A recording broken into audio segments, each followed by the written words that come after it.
What if the very first sign of dementia had nothing to do with forgetting a name or where you left your keys? What if the earliest clue was hidden in plain sight, in the way you read a map or navigate a familiar car park? Scientists have discovered a stealth phase of Alzheimer's disease. It can begin silently damaging the brain up to 20 years before the classic, devastating symptoms of memory loss ever appear. And the first casualty isn't your memory, it's your sense of space. So, how does this work? Researchers say the disease develops in two distinct phases. The first is the stealth phase. Think of it like a tiny, targeted electrical fault in one specific part of a city's power grid.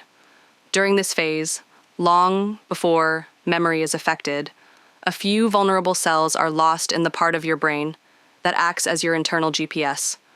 This explains why the earliest warning signs are often problems with spatial awareness. Finding it hard to follow directions, struggling to park the car accurately, or even misjudging distances when walking. The second phase is what we traditionally think of as Alzheimer's. This is when toxic proteins, called tau and amyloid, build up throughout the brain, causing the widespread cell death that leads to memory loss, language difficulties, and cognitive collapse.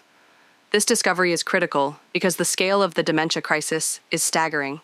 In the UK alone, it was the biggest killer in 2022, and its economic cost is projected to hit £90 billion in the next 15 years. Identifying the disease in its stealth phase opens a crucial 2-decade window for potential intervention. But here's where it gets even more interesting. Recent research has found a powerful link between dementia risk and another common health issue.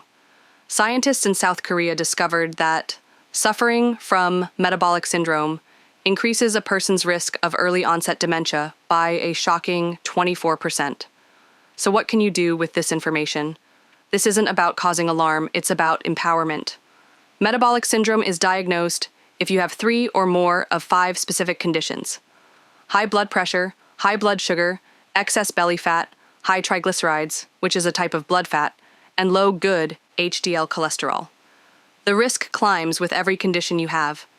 The takeaway is that managing these factors through diet, exercise, and regular checkups isn't just good for your heart. It might be one of the most powerful things you can do to protect your brain. Researchers are now confident that by understanding this stealth phase, they can develop new screening tools and therapies to delay, or one day even prevent, the progression of this devastating disease. The future of fighting dementia may not be in treating memory loss after it starts, but in protecting our brains long before it ever begins.